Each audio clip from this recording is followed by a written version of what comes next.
What does it mean to be a working audio tool in 2025? This is the question myself, Ed Thorne, and Paul Third have been asking ourselves this week. After our last mix comparison, we had numerous comments to the effect of these are both great professional sounding mixes, and then we're just getting into the weeds of taste and subjectivity. And we were very encouraged by those kind comments, so thank you for those. And that got us thinking, well, where do we go from here?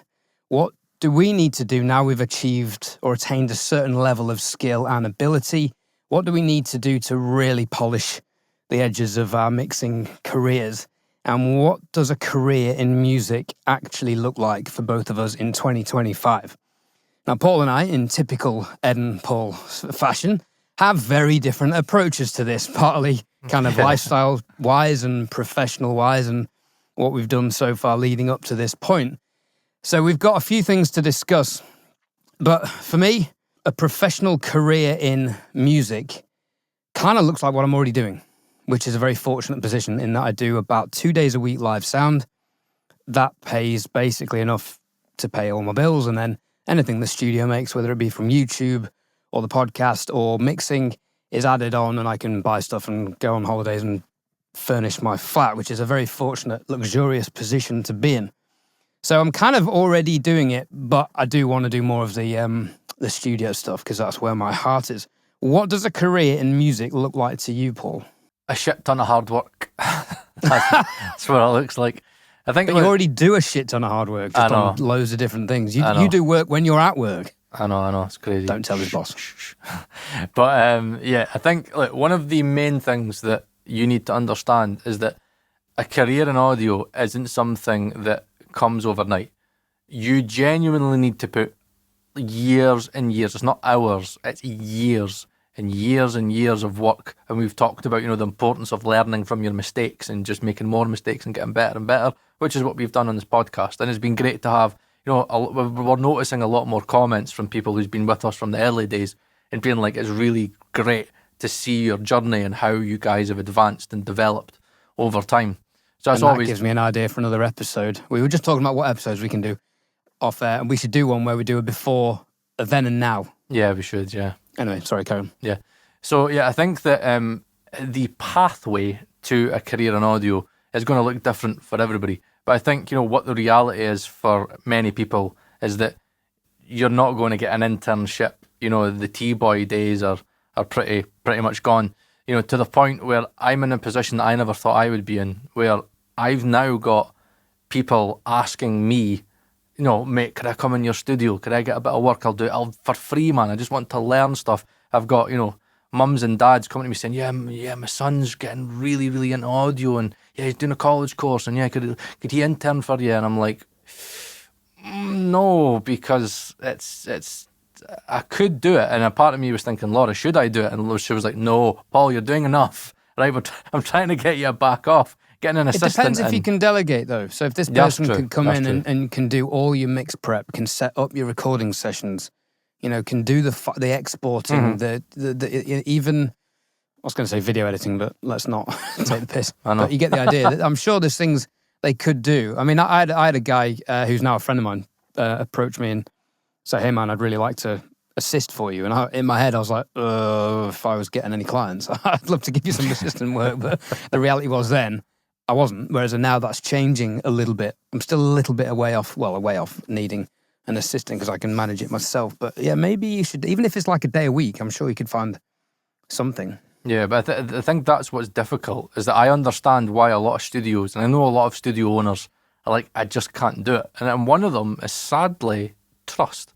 I've got this fear that because I've got so much stuff in here, and because I'm autistic and I do things a very set way and I do have a very set template, that I would struggle to have the patience with somebody, especially when I'm in the early stages of my career, where nothing can really go wrong. And for me, in my opinion, because we were talking last week about, making sure you make a good impression. That's why we were talking about mix checks, so we don't get in the situation like what Ed was in, where he didn't even have the fucking lead vocal in the mix.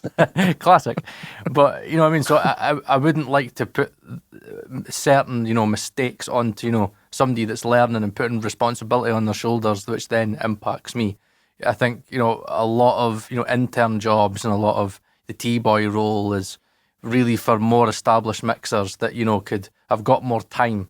Like for me, my time is very, very, very limited, and it's got to be very structured and very organised where, somebody could sit here and watch me do things and I would try and teach them, things that I'm doing. But at the end of the day, my main focus is I'm still learning myself, and I don't want them to learn bad practices, because at the end of the day, I've not got enough sessions under my belt yet to feel comfortable to get somebody in and be like, the old wise elder, and be like, you can learn from me, don't do this, do that, because there's going to be mistakes, that I make. That is humble of you, but it's also possibly too humble, because there are many things that these people could learn from yourself. True. So what for you does a career in music look like? I'm guessing at a start it involves you not having your day job. Correct. I mean, at the end of the day, we, especially in the UK, we have a very, very tough economy. I mean, really, who doesn't, but our economy is really tough, and there's always talk that they're going to bring the cost of living up. It's frightening, and, unfortunately for me... I mean, the cost of living is going up all the time. All the time. They're lying about inflation in the news, but let's not get too political, because we know how that works. I know. But look, at the end of the day, it's getting worse and worse, and it's getting harder just to get your weekly shop. Like, honestly, every time me and my wife do a weekly shop, I'm like, how does this keep on going up? So you need to earn a set amount of money to be able, to facilitate your living. So, for me, and for many people out there, somebody that has, a young family, your priority is putting food on the table, is paying the bills, making sure the mortgage is paid, and still trying to give them, a good quality of life. For people that are young in this game, we've always maintained, if you're young, just utilise that time now. If I could have went back, honestly, I would have done way, way, way more than I did with my time. I could have really, really been learning what I'm learning now, and then doing, what people at MSM would do early doors, and, kind of... Yeah, I think we could all say that, but both you and I came to this idea of becoming full-time mix engineers relatively late. I had already had a professional career in music for 15 years, doing something totally different by the time I came here. And on that note, actually, it wasn't just I picked up the drums and decided to become professional. I had been practicing in Sheffield for a decade before I moved to London. Well, 8 years. And then it took me another 2 years in London to network, to meet the one person that my entire drumming career spanned from. Yeah. So I was practicing and gigging, but not professionally, for 10 years before I got my first proper job. It might take that for mixing. Correct. So I think that probably the best way to put it is, right, the reality for all of us is that this is going to be a side hustle, because we need to have financial security in our lives. I mean, look, if you've got the opportunity and you're young in your 20s and you could stay and live with your mum and dad, right, stay and live with your mum and dad, right, and just put all the money that you can get. You're still going to have to work, but use all that money into doing whatever you can do to get better at the craft. If it means paying somebody studio time, that's one thing a few studio owners have said to me. They're like, Paul, if they were to pay me, you come in, happy days, you can come in and learn from me. And it's funny because me and you've spoke about this before, that from a moral point of view, you're like, so wait, I'm working and not getting paid, I'm having to pay for it. But a lot of studio guys are like, yeah, but like, you want me to give you everything for free? That's the way we work now. I've got bills to pay, I've got time to do, I've got tons of guys chapping the doors, thems and these girls, whatever. So for me, the reality is, to make this work, it's dedicating time to it. At the end of the day, Ed and Nicholas De Lorenzo and stuff, they'll laugh and go, we're busy men, but Paul, how the fuck how do you manage to do everything that you do? So you've got a full-time job, now 3 YouTube channels, a fucking private Discord now, and I've got to maintain all of that, as well as this fucking studio, as well as, I did the whole studio up and the whole Atmos thing, as well as marketing the studio, as well as having 2 young kids, as well as, having a wife, to keep happy. Again, all these main priorities, and trying to maintain some form of fucking social life as well, which is like non-existent. So, the reality of making an audio career work is dedication. And it's something that you need to be, as Ed just said there, I think the biggest thing we could take from what we've learned is that it is going to be way longer than you think. We're not talking 1-2 years, we're talking 5-10 years. and it's going to be a slow build. A career in audio is a slow build, and you've got to try and utilize your networking skills. Like we've talked about networking before, and it's something that we are going to try and do more on this channel. We feel like we need to show everybody kind of what we would like to do. You know what I mean? So what we're going to do is we are going to get more artists and more producers, and because me and Ed want to work more with people. Yeah, it's great getting mix engineers on and we all learn from the experiences. But at the end of the day, our main focus now is working with people. And it's great getting fucking people on, but it's not what we want to be actually doing. So I think networking, Ed, is for us now, being at the skill set that we kind of feel that we're at. And by the way, we're not saying that this is us. We're just at a point where we feel comfortable, charging people for our work and, putting ourselves out there as a professional. That's it. We're not saying we're Jason Joshua and Spike and fucking Serban and stuff. But I think, what you need to learn is how to get the most out of every opportunity. And I think the reality of the modern day era is you've got to make your own opportunities and you've got to knock on as many doors as you can. It's not a case of, could I intern at your studio? No. Okay. Could I intern at your studio? No. Could I intern at your studio? No. And the door just keeps on getting shut in your face. You've got to look at other avenues. You've got to look at, go to gigs and just be like, right, okay, I really, really, really love that set. Like, are you going to be recording with anybody? I've got like a home studio set up. All right, okay, no, I'll do it for free. Don't worry. Just even give us a shot. You know what I mean? Those are the things, if you can do it, do it. Like me and Ed have always talked about, vessels, and if the right artist comes along, I will do a project for free. If I fully believe that this is an artist that has potential and can go somewhere, I will dedicate my time to that. And that's the work that I need to put in. I mean, look, I'd love to be able to say that, just start up a YouTube channel and you can get all the shit that I've got.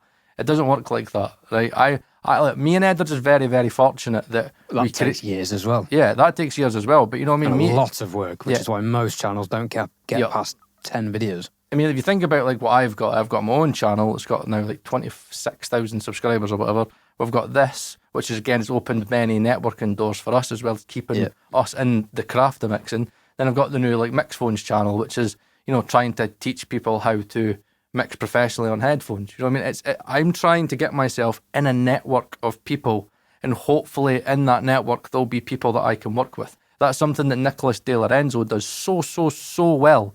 We were talking about when he went to NAMM, and I was like, wow, every video was like studio, spoke to them. And it was like NAMM for him was just a full-on network event. It was like a week of fucking networking. I mean, he is a man of efficiency who works so much, extremely hard, and is extremely intelligent with the way he works. He's a very admirable character. I think you've touched on one thing that's key for me, and that is patience. And I think when we first started doing this on YouTube independently, and we said the point of the podcast is to document our journeys to becoming full-time mix engineers, I know I was somewhat naively underestimating how difficult it would be to get A, as good as you need, and B, to get established and to start networking and getting the contacts. And I remember when I moved to London to pursue drumming, I said, I'll give it 5 years. Now, I had executed that, and I was gigging 3 to 5 nights a week within 2 years of being in London, which I'm very proud of. But I had already had 8 years 10 years by the time I was professional playing.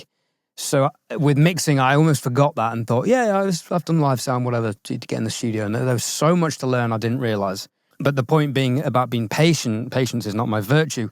But I am, as I'm aware now, very fortunate in that I am making a living in audio. It's just not necessarily in the studio world. It is in the live sound world. And I've been presented with an opportunity which I'm in two minds about, because potentially it's a step back to the days when I ran my own live sound company, only less profitable, but with way less stress. But I've been presented an opportunity which would be basically a couple of days a week and a salaried position with a company that I work for. Very much enjoy working for them. And that would literally cover all my bills and bases and expenses a month, and then buy me the time to do this without any pressure. Yeah. The other 5 days minus a day off, the other 3 or 4 days a week, which is amazingly fortunate. And if I can pursue that, knowing that everything, my new mortgage, studio rent, therapy bills is covered, that is going to be such a wonderful position. So I am really, really considering that. I thought it was a step back because I had packed in and sold my live sound company to get away from that, which I knew could have been naive in hindsight. Well, I mean, it sounds naive when I say it now, but I had my reasons for being so black or white. It was like, right, if I have a backup plan, I'll use it. So now I feel like I'm using another backup plan that isn't quite as lucrative, which doesn't make sense. But it's less stress. You're like the main keyword you put down there was stress. When you had your live sound business, that was a stressful gig. The pressure's off you. The desk is there. You walk in and you're like, right, okay, I know what I'm doing. Job done. That's it. No overheads to worry about. You get paid, you do your job, you fuck off. Simple. Yeah. So potentially that is very liberating. Now, what I am finding is with the few clients I am getting in now is they're saying, okay, they want revisions. And I'm like, right, well, I don't have the studio Saturday and Sunday and I'm, on a job Monday. It's like, right, I can get this to you Tuesday. That then is a bit of a curse and a peril of having an analog-based studio. Said it before, yeah. Trust me, this whole, the fact that I've moved so much into headphone mixing now and the fact that I can do stuff in the box is making me think I could maybe just be a bit... Analog can be a luxury. Yeah. Or if they want to pay for it. And it's a great, fun recording luxury, but it's not essential for mixing. So this is something, I've actually got a mix come in today that I'm going to do for a client before that I did all in the box. So I'm going to do that all in the box as well, I think. So the point is being patient. I can do this potential salaried job for a while and I can get out of it anytime. I'm not committed for the rest of my life. So if in 5 years' time the studio does take off, I can leave that and then focus on this. But at the moment, having the stability and the luxury of both is kind of a no-brainer. And I'm kind of answering my own dilemma. Yeah, I told you, it's a no-brainer. So talk about it. I think at the end of the day, financial security is the most important thing for many of us of a certain age. With more emphasis on that with the economic climate. Yeah. Potential war looming. I was having a conversation yesterday. Where do we, in the events entertainment industry, live music, studio sound, where do we go when things are potentially going to get very difficult? Yeah. And not, if Starmer takes us to war, if that's 20 years of austerity and difficulty, I see. Mm. However long that conflict is, it'll hit us hard. 10 years minimum. And I mean, if you look at World War II, they were rationing until 1956 or something, or 1954. One of them. 9 or 11 years after the war, food was still getting rationed. That's insane. If that happens again, you need a career that can withstand that. I'm not saying events will, but people always want to get married and people always want to have a party. I mean, yeah, and I think one of the biggest things that you said there was talking about flexibility. For me, the reality of a modern day audio career is all about flexibility. Yeah, it's great that I've got a Dolby Atmos room, right? But the issue with my Dolby Atmos room is I've got the same issue that Ed has with his studio, where I've got to have the time to be in that studio. If I was here full time, like if I was like, Paul Ashmore with Audio Animals or something like that, you know what I mean? That was my full-time gig. Yeah, cool. I could just fucking go on and crack on. But, that's why I invested so much time into figuring out how to do headphones portably, try and do it professionally and portably. And that's, one of the things that I think, is the reality of an audio career, is being able to fucking be able to mix anywhere. So you can do it in your house, you can do it in the studio, you can do it on a train, you can do it on a fucking plane. That's all of that, time management, really. I think the reality of an audio career is really, time management and working way, way, way more than I think. I was waiting to say what other people used to do. I'm not saying like at the end of the day, like we would speak to people that were runners and stuff like that. We think about Anthony Vulchus, like the hours that they were working was like, Jesus. Oh, he was saying 12 to 14 hour days standard. Yeah. But I think, when I say, if we take time away from it, right, not the allotted time, the time's probably the same. But what I'm talking about is like for guys like me and Ed and other people, is that, you have to multitask and you have to be able to manage lots of certain things and time manage it. Like if you're in the studio and that's your main job, then that's great. You're in that fucking one place. for me, I've got to, keep my boss happy, in the job that I'm in. I've got to keep doing that. So I've got that financial stability. I've got to ensure that the YouTube's running right, 3 YouTube channels, and people will be like, Paul, but should you just not like jack in the YouTube? The YouTube is something that if you're like me and Ed and you know how to work it well and you've got a good personality for it, half of YouTube is fucking, 60% of YouTube's fucking personality, and the other 40% is fucking your content. But we're fortunate that we can utilize YouTube to our advantage. It's not going to work for everybody. There's many people that can make Instagram work. Like Justin Brand, like for example, right? He has over 12,000 followers on Instagram, and he gets hundreds of thousands of like views on his reels and stuff. Like, yeah, it's mad. If we think about that networking side of it, he's putting himself in front of a lot of people. Like, I don't know if he's got a lot of work from it, but again, he gets about half his work through Instagram. Wow, there you go then, right? So that shows you that again. And he's full-time mixing and content creation. Yeah, so you can make it work. It's just that I think the old avenue of just focusing on one thing, like we spoke about this before, and Ed was like, no, you do the one thing, and you prioritise it. That's not the reality of the world that we live in. I was so conflicted reading that book. It's a great book, and it breaks the one thing down onto the one thing you can do this hour to make your career a success. Mm-hmm. Or if you have 1 hour a day to work on your career, what's the one thing you can do to make that hour the most effective? There's a lot of layers to it. But yeah, in terms of just me mixing in the studio, I tried that for a year and a half and got very poor doing it. Yeah, totally. And was eating into money that was for the flat, so had to stop that.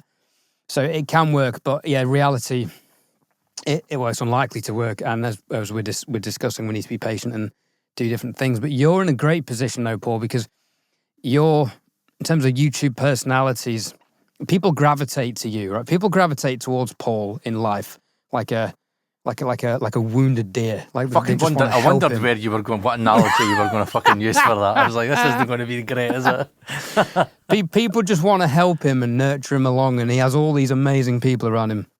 We've had some of them on the podcast. I don't get that. I just seem to be, it's independent, and people just fucking leave me to it.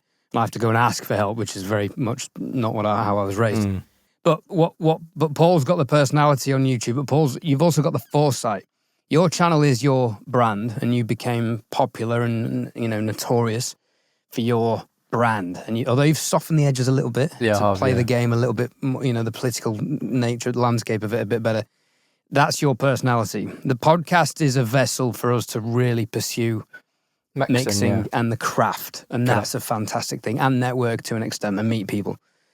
Your mix phones, that's you with a little crystal ball looking 5 years into the future, saying everyone's going to be mixing on headphones in 5 years' time. Even look at my fucking co-host with his 10 grand PSIs. He's now mixing 60% of the mixes on headphones. Love it. Which the last couple of mixes, which no one here has heard, is true. And you've got the foresight there. So you're building your career in that sense moving forward. And at some point, hopefully, probably won't be your channel. Most likely won't be this one. But your Mix Phones channel could be the one that means you can quit your day job. Yeah, maybe. And I think that's a very good move for you and Emra. Yeah, and I think, more so you, but because Emra's so busy anyway. I know. But at the end of the day, I think that's what I was talking about earlier, about trying to find opportunities and doors to open. Like, maybe that's your vessel. Maybe Mix Phones is your vessel. Maybe it doesn't need to be an artist. Here's an outside-the-box concept. It's a good point, because, if you watch the episode with Chris Graham, he talked about, like, Paul, you have to make plugins. Paul, if you don't make plugins, like, God, like, I don't know why you wouldn't make plugins. That's got to be your thing. And man's got a point. Yeah, and Emra, I watch Emra, and he's again waiting to release another plugin. It's going to be a Mixbus plugin. He's been showing me the concept of it and stuff, and he's put a lot of good stuff in it. Talking little elements of God Particle and stuff. Like, he's really thinking about it. And I've thought about it, but should we get Jason Joshua on before that plugin comes out? Then totally. We do have Jason's personal number. Remember, we will pull the trigger at some point to get him on if we can. When the time is right. Ignore us or tell us to he's well changed his number.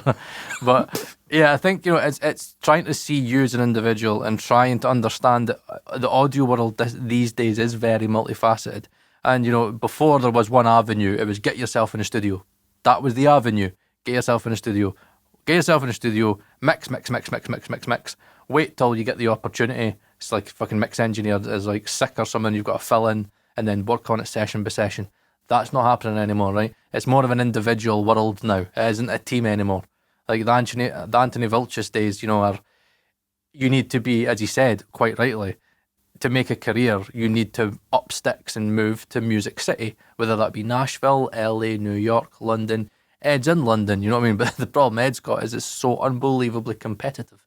But that's not to say, Ed, and I do think this is something that you should think about. There's no reason why, if you don't network hard enough in London, that there might be a job in Abbey Road that comes up. There might be, I know they've got it's like a college, isn't it? Or Yeah, got like Abbey Road only takes interns and assistants from the Abbey Road Academy.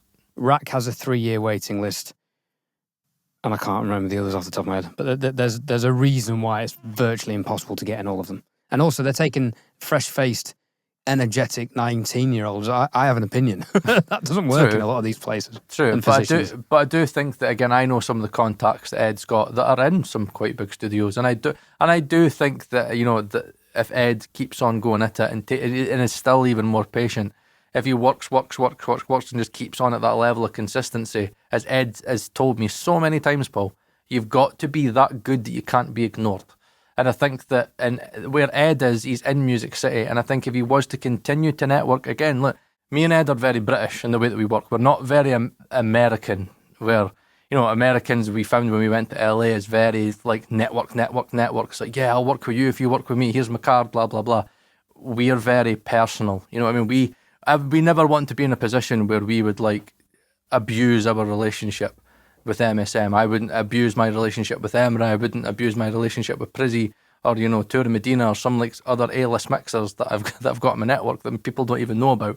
You know what I mean? I keep that stuff very private. And, many mixers have said to me, Paul, why don't you ever just ask me like for a favour? Why don't you just I'm surprised that you don't utilise like my friendship. You know what I mean? I told you years ago, here's my hand, bro, right? I'll fucking help you up if you want up. But because the irony is they all appreciate that we're one of the very few people not asking them for stuff. Correct. And I think that's something that over time, Ed, I do think will work out. Because at the end of the day, I think the problem with the world that is today, if you speak to people like him, right, they get like his phone gets blown up. If you were to go on his Instagram, it'd just be people like going, oh, like blah blah blah. Could you do this? Could you listen to my song? Listen to my song. Listen to my song. Check this out. Could you do this? Could you do that? And you're just like, everybody just wants me because of my name. They don't want me because of who I am. Like people like Emra and M and stuff like that. Like we're on the same level. Like we're fucking audio geeks, man. Like we can like nerd out, and like we're a lot of the times we should be thinking about the music, but we can get deep and stuff. And I think that a lot of mixers you'll find, especially in the modern day, they look for people that don't just want to use them for their name. They actually just want to fucking network with them and build relationships. That's a very British thing, because if you speak to a lot of people on the British side, like a lot of the mixers in the UK side, they're quite close knit. Like they've all like had conversations with themselves, and it is very much like let's get to know each other on a personal level. They all know each other. They do, but in a thing that's like we probably, as a British thing, we don't utilise the networks. That's maybe a good thing with the Americans. The Americans could have spoken to a lot of guys across that across the pond, and they're like, yeah, Paul, it's like a business across here. That's how you get yourselves opportunities. But we are very reserved. Very polite. The other thing is the culture that we've discussed before. And for me, the main thing that stood out between the British and Americans is an American will walk into a room and say, hey guys, I'm a mix engineer. I'm the best in my city. An English guy will walk in the bar and be like, yeah, I just faff around in my studio and people 100%, pay me for it. Which is exactly what I found myself telling people. What do you do? I'll just faff about in my studio and people like pay me for it. I don't, we undersell it. They oversell it. There's probably a place in the middle we could all 100%. Meet, but good luck with that. And that's what YouTube's about, isn't it? I think that's what's good. I think YouTube is our way of meeting in the middle, isn't it? Because if you meet us in person, it's like more reserved, more humble. But out on YouTube, it kind of, there's an ego there, and so you're putting yourself out there. The audience lads. Yeah, no, totally. Yeah. But I think what you and I would like the idea of is if somebody we did get to a point where you're so good you can't be ignored, and then somebody in our network did reach out and say, hey man, I listened to the last mix comparison you did. You fucking nailed it. And actually, I've got a client 100%. who can't maybe afford me, but can afford you. Maybe, what's your rate? or I'm working with this artist. They're working at a discounted rate. I'm going to manage the project, but you're going to do it. I'm going to sign it off or whatever. That for me would be the golden opportunity. But I personally, I feel like I'm a year away from being that ready for that. The Working Audio Tools podcast is brought to you in association with our friends at DistroKid for all of your musical distribution needs. Don't forget, you can't just upload your songs to Amazon, Spotify, iTunes, or Tidal. You have to go through a music distribution service. There are many out there, but DistroKid is the one that Paul and myself use. They don't take any of your royalties. You keep 100% of the streaming revenue that you earn. For just $1.92 a month or $22.99 a year, you can upload unlimited songs. Your lyrics can be found in Google and other places. You get the blue Spotify verified checkmark, and you can create royalty splits between yourselves and fellow contributors. You also get access to the new DistroKid iPhone app for editing and uploading songs and accessing your statistics on the move. There are plenty of other tools available on DistroKid. We'll go through those in another section. You know what I would say? This just came into my head. This might be in our book, whatever that is, eventually, if we can try to start to write it. This is another project we need to work on, which I'll be doing because you're too busy. So, no, I'll take the publishing royalty advance, yeah. No, I'm too tight. It'll be 25 quid anyway. Okay, I'll do the index just so I can get royalty. But I think, what I've kind of just came in my head there, it's almost like what we're saying is, you've got to be everybody's standby. And that's what you've kind of got to look at. You've got to look at there might be a day that they need a standby. And they're like, I can't do this gig. Who am I going to go to? Know what? I'm going to give you a chance. But that is a quote for the book. Yeah. And know what? The only way you're going to do that is by doing what me and Ed are doing and what we need to be doing, especially me. He's doing a lot more of it. Like Emra, right, tells me all the time. M tells me all the time, MSM. And they're like, you should be mixing every day. Emra always talks about it like a footballer. He's like, Ronaldo, like, the reason he's still playing football, even if it's in Saudi or whatever, is like because he trains every day. He eats right, he exercises every day, looks after himself, and he's at that craft every day. David Beckham, right? When you read about David Beckham was always, Alex Ferguson talked about it a lot, he would be the one that was on the training pitch after everybody else just practicing his free kicks. And if you remember David Beckham, he was the fucking best free kick taker in the world. That man's fucking right foot, Jesus, just pop it anywhere. That was all skill, that was all dedication. And that's something that's difficult in the modern day because we don't have the time because we've got to go down all these other avenues. So I think, the reality is that you have to work harder, but you need to work harder in a very structured manner. And you've got to try and utilise the time. And that's something that I don't think I do well. I think I fall down too many rabbit holes. And it's frustrating for me because I do genuinely know that if I focus this autistic brain... And you get told that regularly. All the time. I know. But and then not me, several other people. And I nod and I go, yeah. And it's like, oh, guess what I did today? And they're like, fuck's sake. But, at the end of the day, I know that speaking to counsellors and stuff like that they're all saying to me, Paul, you have the foresight and you've got I'm a very reflective person. It's one of the reasons, it's one of the traits that my wife loves about me the most. She's like, you're very reflective and mature in that way where you sit and reflect on yourself quite a lot.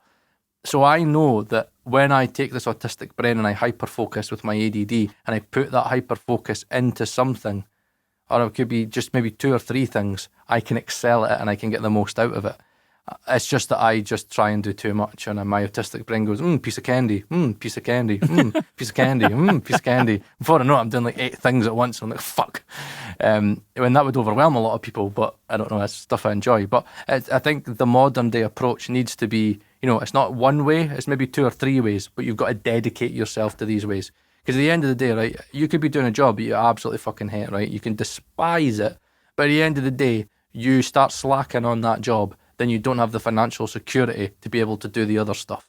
Everything's got to facilitate each other. And the world that we live in just now is, unfortunately, just trying to find the doors. That's what I'm doing just now. That's what he's doing just now. We're just trying to find doors to open, and we're just knocking on them. Yeah. Not the same, as I said earlier, it's not the same door, not the same approach. Can I get into your studio? Can I get into Abbey Road? Can I get into Rick's? 3-year waiting list. Right. Who else is there? Right. I mean, if you're young, try all that anyway. I know. Who knows? Fucking It totally. might be that you find the right person on the right day in the right situation where they're having a nightmare.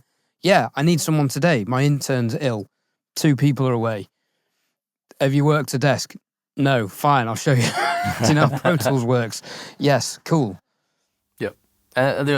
These are the things that a modern engineer needs to think about. And you need to think about, how widespread the industry is. And it's not just, audio is very, very, very, very broad. I mean, so there's mixing, there's recording, there's producing. But, what I'm finding, what a lot of people are doing is, and I've talked about this before, the whole Tour de Medina analogy of like, if you go to a restaurant, you want your starter, your main, your dessert. So I've got a lot of people are being the producer, they're being the recording engineer, they're being the mixing engineer, they're being the mastering engineer. You've basically got to wear many caps and you've got to think out the box. But I suppose, Ed, I think we're kind of seeing this really negatively because at the end of the day, work's work. Me and Ed, we've came from, a working background. That's just the way it is. We were taught to work hard and many people look at us and go, how can you do it? And all I've got to say to you is, the time's there. That's why I get frustrated with many people where they're like, I've not got the time to do it. I've just not got the time to do it. If I could do all this stuff, you could fucking do it. There's 24 hours in a fucking day. Come on. This was a big bugbear of mine at the end of last year when people would say, oh, I've not had the time. It's like, no, you've had the time. You've not made it a priority. That's it. And there's a big difference. If you've slept, okay, then you're getting into the realms of managing burnout. And when you were saying it's a case of work harder, might not be work harder, it might be work smarter. Work balance, Ed. Work balance. Work balance, because you need to rest. I know if I could work 6 to 7 days a week, but if I don't have 1 day off a week, it really catches up on me. And I needed that holiday a few weeks ago because I had 18 months of having not been away, not had more than 1 day off in a week, and it caught up with me. And I was mentally just drained. It was lowering my mood a little bit. And I've come back and I've reset, but I've already found myself back in that 6 day a week hamster wheel. And I can feel it. It's not, there's got to be a balance. So there's got to be a balance, but focused, if you can, in the right direction. And I think for me, my mindset has shifted. I was doing a live job the other week and I just thought, do you know what? I don't necessarily want to do this, but doing this is a lot better than a lot of other jobs. Yeah. I still enjoy it. I'm working with some great people, and that for me is really important, having worked with some absolute see you on Tuesdays. Yeah. The main thing is that makes me grateful for the rest of my week. Yeah. Totally. Totally. And that's the priority mental shift for me that's been quite important recently. Yeah. And that's something my counsellor taught me as well, because I'm always down about my Monday to Friday job. It's great, I get to work with my dad, like genuinely we work together Monday, Friday, but it's not what I want to be doing. Like I have no interest. Like I could have been a sparky, I could have been an electrician as soon as I left school. My dad would have got me an apprenticeship like that. I've been on building sites, it wasn't for me. I'm just not that way inclined. It's just, I've got dyspraxia and it bores the shit out of me. So I'm a creative. I've done building site work, see if you're creative, it's not for you, is it? It's different down the other end of Sheffield. Yeah, I can imagine in Sheffield. Jesus.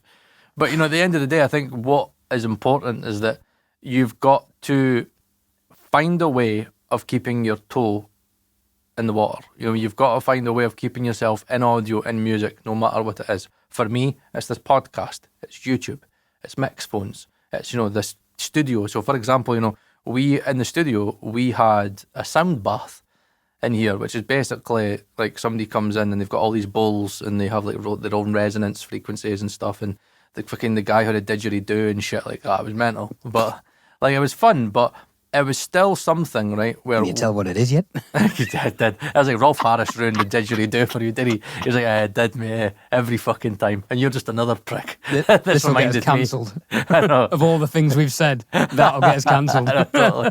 But what was good about that was that obviously, there was a couple, and just them being in the studio, obviously you get speaking, blah blah blah, and then all of a sudden he says to me, I know so and so, and then I was like, you want to come in the Atmos room? He's like, oh my God, this is amazing, man.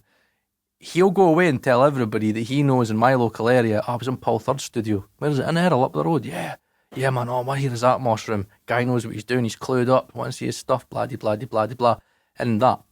And, I think and for many people, you'll find that it's online, but I think online's a lot more difficult because you've got everybody trying to do the same thing. So you could be in Facebook forums, and I do think there's sometimes you can get a bit of work off it, but it's very, very minimal because you're a small fish in a very large pond. All the fish going in the same direction. You know what I mean? It's just like you're all fucking swimming in a cluster. Where, what I find is that I'm now trying to focus myself onto, I almost latch myself onto people that can just like put me in the direction of somebody. So that's why, I had, an artist. I had Billy Mitchell in here. Now, me and Billy knew each other because we lived in the same scheme growing up and stuff, and we were around the same age, in bands and stuff like that. And I knew he was doing a college course. And when the topping mic came in, I was like, right, I need to record somebody. I could do it myself. And I thought, no, Billy, come in, right, come in here. Well, do you want to do that for me? Yeah, cool, man. Yeah, he enjoyed that. He got to see the studio. And then I gave him the topping mic. I was like, there you go. Just keep that, man. Crack on. Keep on doing what you're doing. And then that's, again, kind of opened up that communication, like, over the years. Like, me and him probably wouldn't have opened up that communication again. But the thing is with Billy is an artist in Dundee, which is, where I'm from. And he knows everybody. Like, Billy knows everybody. He knows The View. The View is, like, the biggest band that came out of Dundee in recent times. He knows all that lot. He knows everybody and, the production side. And again, I've got lots of guys in Scotland that know a lot of people. And this year, my plan has been, right, I need to really start doing what Americans do and just start picking up the phone and going, right, this studio is built. I didn't build the studio just to look at it and fucking for it to look good in videos and fucking Instagram photos. It's here to be used. So now my plan for this year is to go, right, let's be a bit American, let's be a bit fucking forward and be like, right, I believe that this studio is good. I believe I've got the skill set to be able to do it. Who have you got that's looking for work right now? Maybe I've got such and such band. Right, see the next time you see them, go and tell them to fucking check on my website, go and tell them to give me an email and be that forward, way and prioritise that time where, I'm now sitting there thinking I'm probably going to have to even like hone my week even more so I don't fall down the rabbit holes and be like, right, I've got this spare hour here. Right, and just make lists on my phone and say, right, contact such and such, give a nudge to such and such, just to see where they are, just to see if they're working with anybody, and just spend most of that one entire hour. Suppose that's where the one thing does come in, where you're saying, right, I'm going to do this one thing. What can I do in that time to get the most out of that 1 hour?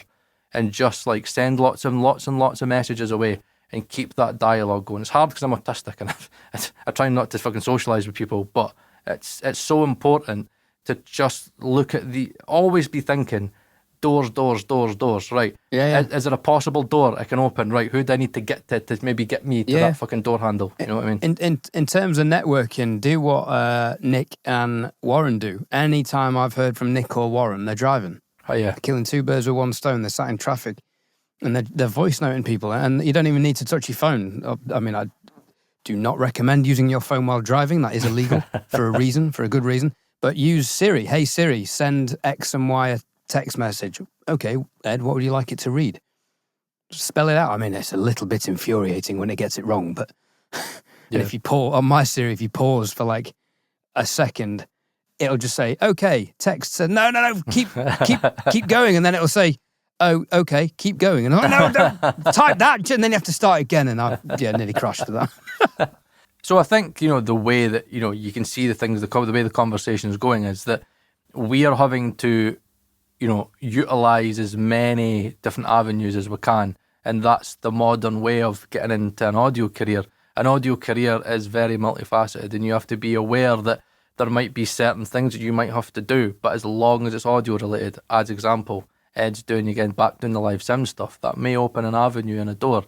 And it's that patience that you need to have. You need to create your own avenues. You need to create, the paths to the doors that may lead you. And I think what's very important, especially in modern day, is being happy that you're still able to get to these doors, even though you might go through 5 doors. If you think about bands, right? I remember the Libertines as a good example. The Libertines, before they got signed, Carol Barrett and Pete Doherty spent like 2-3 years sending like constant mixtapes just to everybody in London. And they kept on doing it, and they kept on making music. They didn't stop it. They kept on gigging, and they tried to gig in different places. Then they got to the point where they got signed, and then they ended up fucking having this big, massive cult following. It's the reason why Pete Doherty somehow still manages to get in the tabloids to this day. But, it's all about patience. I think if you don't have patience, you will not make this work. If you have the mentality of, I don't have the time, and it's too much hard work, you'll not get a career in audio. I will know what, Ed, I'm going to say this. In my personal opinion, only very hard-working people actually end up with a career in audio. You need to be hard-working. Lazy bastards don't make a successful career in audio. And that was it, Anthony, who said you can't cheat your way to success. Thought that was me. Was that you? Sorry. I credit thee, Sir Paul. Yes. You can't cheat your way to success. That should be a chapter in our book. You can't cheat your way to success in this. If you're, an Instagram DJ or an Instagram musician, if you have the right aesthetic, you can cheat your way to success, but it's fake success. It's not success based on merit. You can't do that in mixing. And Ed is absolutely right, because at the end of the day, you could invest, and I can't remember where I heard this. I think it was on another video. Talking about people that will invest £1 million in a studio. It's like, what's the point in investing £1 million in a studio if you've not got the clientele to fill it? What's the point in paying £1 million on gear if the records that you produce aren't great? You're not good with clients in the room. You might know what you're doing, but you're fucking your client to client relationship shit. It's it takes time, and you've got. I think if there's one word, Ed, that we could use that kind of describes what you need to have in the modern day. You could say skill set, you could say blah blah blah. It's patience. Gary Barlow said it best. Gotta have a little patience. My name is Gary Barlow, and you can make it in audio. I'm telling you. God, say Gary Barlow. What a boring voice, man. Eh? Jesus Christ. I can't believe he's got an X Factor, man. Every time it's like, and this, he's so slow as well, isn't he? And this is my next artist. And by the way, do you know I'm Gary Barlow? I was in Take That, All right, swiftly moving on. I just wanted to point out that you were talking about people getting rejected. Linkin Park were rejected by 43 record labels with their album Hybrid. Can you imagine if they didn't get signed? I know. 43 labels. The Beatles as well, classic. But that album went on to sell 20 million copies. Yep. 43 people didn't think that was worthy of it. Yep. Wow. Anyway, it's a bit like dating. Every no takes you one step closer to a yes. Yeah, and that's the modern day. That is the modern reality of what an audio career looks like. Lots of rejections. Single. Shit ton of hard work. Working more than you should. Trying, to find like an ounce of every avenue and make the most of everything. So yeah, we're just so overworked. I'm sitting there now. No, I'm genuinely sitting there going, I should probably say, now, work-life balance. And I'm sitting there going, right, okay, so what is this now? 10 o'clock. Fucking, I'll be back in the house by 11. You're on curfew. You got to be back by 11, haven't you? Work tomorrow, try and edit the podcast on my lunch, and then try and do a YouTube video on Thursday, then try and fit in a new mix into that. I've got the drum room to finish as well. I've got the weekend. I've got a family a shindig on the Saturday. Then back on the podcast on the Monday, and then try and do all the networking stuff that we spoke about here. It's never ending. And I would love to say to you that, yeah, honestly, man, you could just, easy in. Sorry, no, you need to fucking work like a maniac. Within reason, but you just need to prioritise your time and make the most of your time and do everything to its utmost. Just, if you think that you're just going to donder about and be like, yeah, I'm going to take 3 days on this mix. Maybe take 2 days reviewing it, maybe go back in another day. Oh God, I could watch this, or I'd go on Instagram for a little bit. Stop smoking weed. Yeah. Get off your ass. Yeah, totally. And there you have it. That we'll leave on that bombshell. Maybe that'll be the comment that gets us cancelled. Oh, fuck this. Or gets me cancelled off the podcast. We hated. I'm not anti-weed. I just it genuinely leads itself to not very productive behaviour. Yeah. And on that bombshell, my name's Paul Thorne. That's Ed Thorne. And it's my last episode. It's been emotional. We'll see you. This might be the last time you see him, actually.